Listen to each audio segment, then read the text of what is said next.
दोस्तों नमस्कार, मैं उमेश गौतम समग्र प्रदेश समाचार से। आइए बात करते हैं सिंदूर की। हालांकि हमेशा हिंदुस्तान में सिंदूर का महत्व रहा, सिंदूर सर्वोपरि रहा और दो रिश्तों को मजबूत करने में सिंदूर का हमेशा हाथ रहा।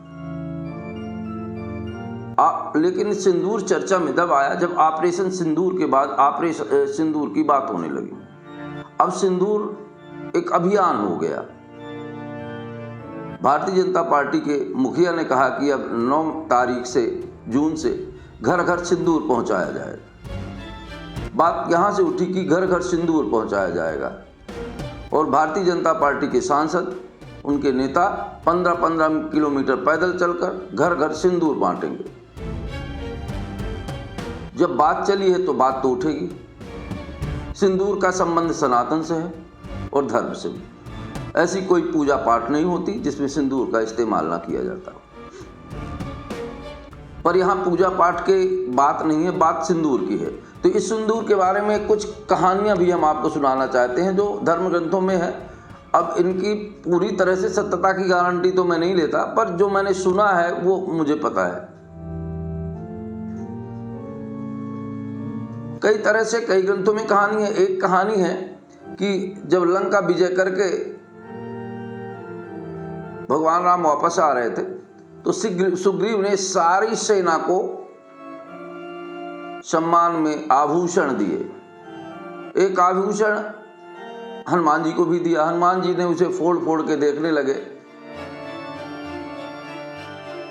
और बोले कि ये इसमें तो राम नहीं है, तो मुझे क्या जरूरत है। जो भी उन्हें आभूषण देते थे उन्हें तोड़ के वो देख लेते थे। तो किसी एक ने कहा कि ये शरीर आपका है, क्या आपके शरीर के अंदर भी राम है? तो उन्होंने छाती फाड़ के दिखा दिया कि देखिए मेरे अंदर भी राम और सीता है। ऐसा देख के उनके सीने से रुधिर बहने लगा। माता सीता खड़ी थी तो अपने मस्तक का सिंदूर पोंछ पोंछ के और जो भी सिंदूर उनके सामने रखा हुआ था उस सिंदूर को उसके हृदय पे लगा दिया ताकि उनका घाव ठीक हो जाए। हालांकि सिंदूर निश्चित तौर पर फायदा करता है, पर बात यह है कि हमारे यहाँ सिंदूर की प्रथा है और प्रथा सिंदूर मांग भरने की है। हमारी बहन बेटियों की जब शादी होती है उसका पति उसके मांग में सिंदूर भरता है। सिंदूर इसलिए भरता है कि सिंदूर वो कसम है कि सिंदूर कभी झूठा नहीं होता। पूरी जिंदगी उसके संरक्षण की जिम्मेदारी पति की होती है और सिंदूर हमारे यहाँ बड़ी ही संवेदना से देखा जाता है। ये तो सिंदूर की बात हुई। हमारे धर्म ग्रंथों में ये भी कहीं नहीं वर्णित है कि सिंदूर पति के द्वारा ही भेजा जाए। सिंदूर कई पूजा पाठों में भी लगता है और इसी सिंदूर अभियान के नाम से वर्तमान में पहलगांव की घटना के बाद स्ट्राइक और युद्ध भी किए गए। अब उस सिंदूर का राजनीतिकरण हो चुका। अब एक बात और बता दें, किसी भी देश में जब सेना को भी राजनीतिकरण के चौराहे पे ला के खड़ा होना पड़ेगा, सेना को भी अपनी बयानबाजी करनी पड़ेगी। नेता तो अपने झूठे कपोल कल्पित भावनाओं से वर्णन तो करते हैं। अब पूरे देश में एक सवाल उठ रहा है कि आखिर घर घर सिंदूर कौन पहुंचाएगा। ये हिंदू धर्म है और हमारे धर्म में सिंदूर का बड़ा महत्व है। सिंदूर हमेशा पति के नाम का चलाया जाता है। कोई धर्म ग्रंथ में लिखा हो या ना लिखा हो, कुछ वेद नीति, रीत नीति और समाज की नीतियों का भी महत्व है। सिंदूर हमेशा पति के द्वारा पत्नी को चढ़ाया जाता है और जिन्हें सिंदूर का मतलब ही नहीं है वो सिंदूर भिजवा रहे हैं। अब सवाल इस बात का है कि कैसे लोग माने कि जो भारतीय जनता पार्टी के लोग आ रहे हैं सिंदूर देने वो बिल्कुल गंगाजल के समान पवित्र है और उनसे सिंदूर लिया जा सकता है। क्योंकि सोशल मीडिया, प्रिंट मीडिया में धाकड़ लोग और धाकड़ कारनामे करके दिखा रहे हैं। आज वर्तमान में बहुत सारे भारतीय जनता पार्टी के नेता ऐसे कार्य कर रहे हैं। कोई शादी के फंक्शन में नाच रहा है तो धाकड़ काम कर रहा है। इस तरह से बहुत सारे काम कर रहे हैं। तो जो ये नेता लोग आएंगे, इनकी एक माँ बहनें इनसे कैसे सिंदूर लेंगी? क्या पता ये कैसे लोग हैं। तो इनको भी एक हाथ में गीता और एक हाथ में गंगाजल लेके आना चाहिए कि हम अच्छे लोग हैं, हमसे सिंदूर ले लीजिए। उसके बाद भी अगर कोई सिंदूर ले ले तो अलग बात। और रही बात देश के मुखिया की, तो अगर उन्हें सिंदूर का ही ज्ञान होता, भोजपुरी भाषण की जगह डायलॉग पढ़ देना अलग बात है साहब, पर सिंदूर की महत्ता का वर्णन करना, सिंदूर की बात करना बहुत बड़ी बात है।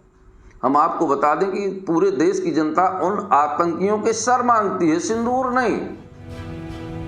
उन आतंकियों की महिलाओं के सिंदूर उजाड़ दीजिए साहब, तो उनकी तो आप चर्चा नहीं करते हैं। घर घर सिंदूर पहुंचा रहे हैं। मेरे एक बात समझ में नहीं आई कि हर चीज का राजनीतिकीकरण करके क्या कहना चाहते हैं आप, या सरकारें क्या कहना चाहती हैं। दूसरी तरफ बात एक और उठेगी, अब सिंदूर की डबिया घर घर आएगी, कौन उसे लेता है कौन नहीं लेता ये तो अलग बात है।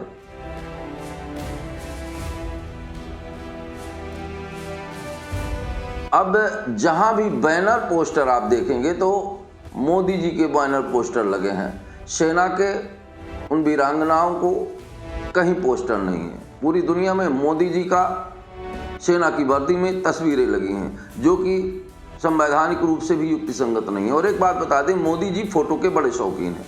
आप बच्चों के झोलों पे देख लीजिए तो मोदी जी की फोटो, वैक्सीन पे देख लीजिए तो मोदी जी की फोटो, पेट्रोल पंप में देख लीजिए तो मोदी जी की फोटो, गैस बेच रहे हैं तो मोदी जी की फोटो, या ऐसा कोई रेलवे का टिकट है तो मोदी जी की फोटो। तो क्या इस सिंदूर की डबिया में मैं मानना चाहूँगा कि सिंदूर की डबिया में भी मोदी जी की फोटो, कि जब मोदी जी तो मोदी जी क्यों दूसरे के घर पे सिंदूर भेजेंगे। पर ये सिंदूर अभियान चल रहा है, इस सिंदूर को कई रूपों में देखा जा रहा है। हमें तो सिंदूर नहीं, सिंदूर की जगह है पहलगांव में अपराधियों के, हत्यारों के सर चाहिए पूरे देश को। और जिस दिन सर मिलेगा ना, उसी दिन असली सिंदूर की सार्थों में, हमारे धर्मों में तो सिंदूर पति की द्वारा ही पत्नी को भेजा जाता है। अब देखने वाली बात यह होगी कि उस सिंदूर की डबिया में फोटो किसकी होगी, और जो सिंदूर लेके आ रहे हैं उन्हें अपना पुलिस रिकॉर्ड भी साथ में लाना चाहिए, ताकि ये पता चले कि इनके ऊपर भी कोई ऐसी घटना का तो अंजाम प्रस्तावित नहीं है। तो किससे हम सिंदूर ले लें अपने घर की बहन बेटियों के लिए, ये भी एक सोचने का विषय है। पर हमारे देश की जनता तो सिर्फ ये चाहती है, पहलगांव का असली सिंदूर तो वही है कि जब वहाँ के आतंकवादियों को सर पूरे देश में लाके दिखाए जाएं, घुमाए जाएं और कहा जाए कि हमने सिंदूर का बदला ले लिया। सिंदूर बांटने से सिंदूर का बदला नहीं होगा साहब, सिंदूर के बदले में उनका सर चाहिए। दोस्तों नमस्कार।